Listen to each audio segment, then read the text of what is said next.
Hello friends, आज हम लोग समझेंगे एक्सक्रीटरी सिस्टम के बारे में, जो कि है उत्सर्जन तंत्र। तो उत्सर्जन तंत्र क्या है? तो हमारी बॉडी में बहुत सारे टॉक्सिक सब्सटेंस बनते हैं मेटाबॉलिज्म के दौरान। इन्हीं टॉक्सिक सब्सटेंस को निकालने की जो प्रक्रिया है उसे एक्सक्रीशन कहते हैं। तो ये जो एक्सक्रीशन होता है ये बहुत जरूरी है। ये सबसे पहली बात है कि जो हमारी बॉडी का पीएच है उसको मेंटेन करने का काम करता है, ऑस्मोटिक प्रेशर को मेंटेन करता है, साथ ही साथ होम्योस्टेसिस जो है मेंटेन करने का काम करता है।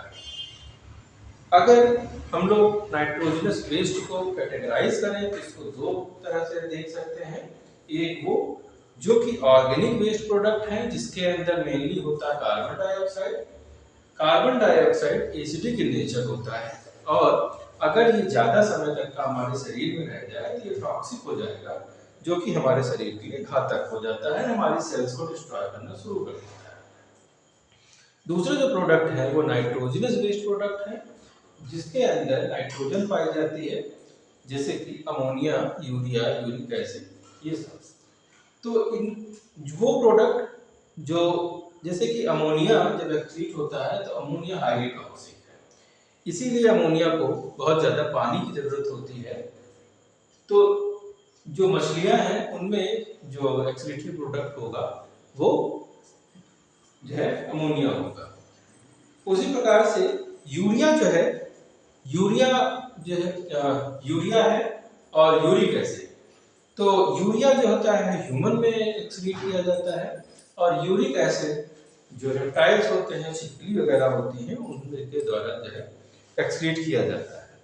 ये जो अमोनिया एक्सक्रीट करते हैं उनको अमोनोटिलिक कहा जाता है और जो यूरिया एक्सक्रीट करते हैं उनको यूरियोटिलिक कहा जाता है और जो यूरिक एसिड सिक्रीट करते हैं उनको एक्सक्रीट करते हैं उनको यूरिकोटिलिक कहा जाता है। अगर हम लोग एक्सक्रीटरी ऑर्गन की बात करें तो हमारी बॉडी में कई प्रकार के ऑर्गन होते हैं जो कि एक्सक्रीशन का काम करते हैं, जिसमें जो मेन ऑर्गन है वो किडनी है, स्किन है, लंग्स है, इंटेस्टाइन है, लीवर है।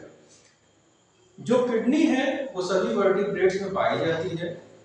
स्किन के द्वारा हम लोग स्वेटिंग करते हैं और ये जो स्वेटिंग होती है वो साल्ट्स और यूरिया के साथ वाटर को निकालने का काम करती है। लंग्स जो है कार्बन डाइऑक्साइड को रिलीज करने का काम करते हैं, जिसको हम लोग रेस्पिरेशन में देखा है।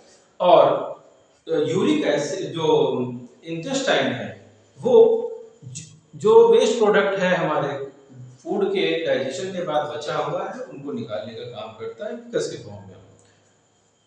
इसके बाद जो प्रोडक्ट है लीवर, लीवर भी एक्सक्रीटरी प्रोडक्ट को जो है बनाने का काम करता है। हम लोग अगर एक्सक्रीशन इन ह्यूमन देखें, अगर मानव में देखें तो एक्सक्रीशन का जो काम है वो किडनी के द्वारा किया जाता है। यूरिन का जो फॉर्मेशन है वो ये किडनी के द्वारा किया जाता है। एक जोड़ी किडनी जो है पाई जाती हैं और ये जो वर्टिब्रल कॉलम है उससे ये जुड़ी होती हैं और इनका जो साइज होता है वो 4 से 5 इंच जो है ये लंबी होती हैं, 2 से 2.5 इंच चौड़ी और 1 से 2.5 इंच मोटी ये होती है। इनमें इनका जो आकार होता है वो बीन शेप्ड होता है, सेम की तरह होती है।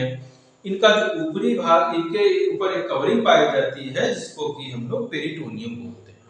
ऊपरी भाग जो है वो मेडुला जो है, ऊपरी जो भाग है इसका वो कॉर्टेक्स कहलाता है, अंदर का जो भाग है उसको मेडुला कहा जाता है।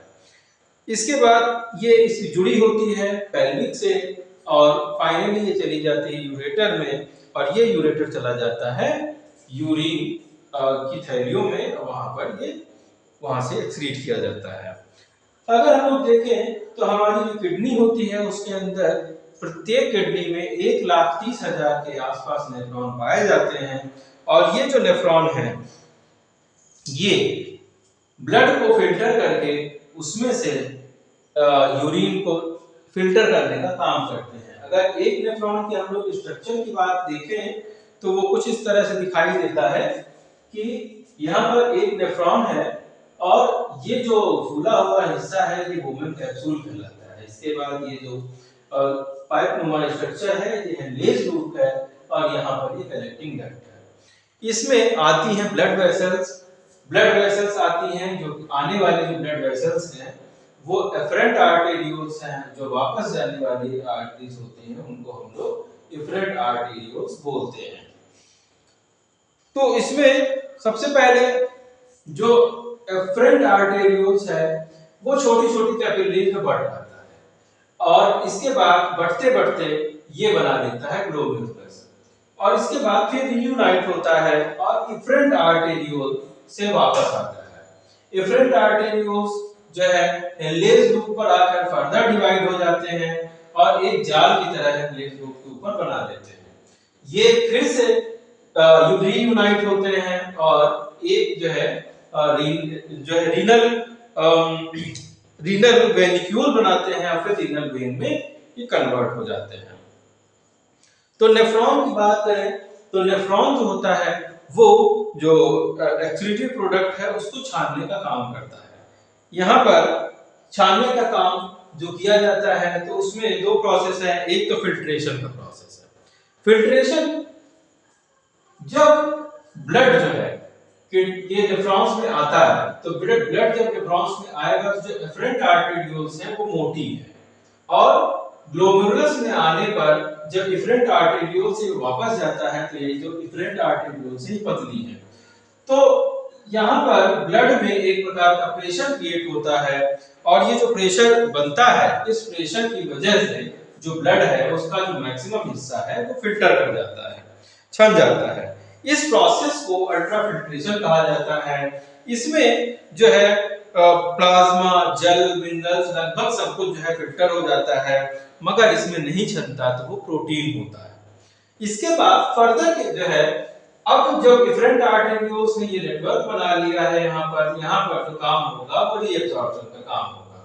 रीअब्जॉर्प्शन का जो काम होगा उसमें जो एफरेंट आर्टेरियोल्स हैं वो 100 में से 99 जो % होता है उसको ये रीअब्सॉर्ब करने का काम करते हैं।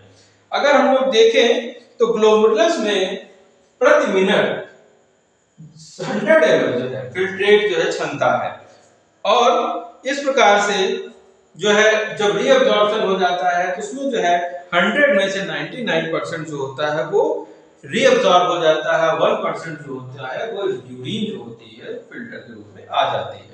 यूरिन के अंदर पिगमेंट पाए जाते हैं जिसको यूरोक्रोम बोलते हैं, जिसकी वजह से यूरिन का जो कलर है वो पीला होता है, उसमें एक स्मेल भी होती है, में एक ऑर्डर होता है, बदबू आती है और एक 24 घंटे में लगभग 1.5 लीटर यूरिन का जो फॉर्मेशन होता है। यूरिन जो होती है वो स्लाइटली एसिडिक होती इन नेचर होती है जिसका पीएच होता है 6.4। इसके बाद जो लीवर है, लीवर भी जो है फिल्ट्रेशन में जो है काम करता है। लीवर जो होता है हमारा, यहाँ पर नॉन इसेंशियल अमीनो एसिड्स जो होते हैं वो लीवर जो होता है उसको यूरिया में कन्वर्ट करने का काम करता है। लीवर किस प्रकार से काम करता है तो जो अमीनो एसिड होते हैं वो ऑक्सीजन के साथ मिल करके ऑक्सीजन के साथ मिल जाते हैं और बनाते हैं जो है ये जो प्रोसेस होती है इसको बोलते हैं ऑक्सीडेटिव डीएमिनेशन और यहाँ पर फॉर्मेशन हो जाता है अमोनिया और पायरुविक एसिड का। हम लोग पहले भी समझ चुके हैं कि जो पायरुविक एसिड है ये क्रेब्स साइकिल में चला जाता है और वहां पर एनर्जी बनाने का काम करता है। वहीं पर जो अमोनिया है, अमोनिया कार्बन डाइऑक्साइड के साथ मिल जाता है और ऑर्निथीन साइकिल में प्रवेश कर जाता है। ऑर्निथीन साइकिल का दूसरा नाम जो है वो क्रेब्स-हैसलीट साइकिल भी है। यहाँ पर कई हार्मोन भी काम करते हैं जैसे कि वैसोप्रेसिन हार्मोन जो कि लूप ऑफ हेनले पर काम करता है, जो कि यूरिन के एब्जॉर्प्शन को बढ़ाने का काम करता है।